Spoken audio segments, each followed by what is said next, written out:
നമ്മളെ മഡാസ്കറിൻ്റെ കുട്ടികളൊക്കെ ആയിട്ടുണ്ട്. 10 മുട്ട വെച്ചതിലൊരു 4 മുട്ട നമ്മളെ വിരിഞ്ഞിട്ടുണ്ട്. ഒക്കെ 5-6 പോയിട്ടുണ്ട്. നമ്മൾ ഫസ്റ്റ് എടുക്കുന്നത് നമ്മൾ പാരന്റ് സ്റ്റോക്കിലോട്ട് മാറ്റും. അതുപോലെ ഇതിൻ്റെ കൂടെയുള്ള ചുവപ്പ് മേലൂട്ടി പോയായിരുന്നു. ഇപ്പോൾ മാത്രമേ ഉള്ളൂ. കൊടുക്കാനുള്ളത് തന്നെയാണ്. ആവശ്യക്കാർക്ക് കോൺടാക്ട് ചെയ്യാം.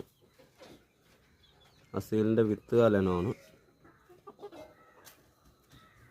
ടോപ്പ് ക്വാളിറ്റി പൂവനും പിടകി വിട്ട് എടുത്തതാണ്. ഈ 2 മേലുകുട്ടികളും കൊടുക്കാനുള്ളതാണ്. ഇത് അസീലിൻ്റെ വിത്ത് കാലനമാണ്. ഇത് ഇനി ഇതിൻ്റെ കൂടെ 2 കൂടെ ഉണ്ട്.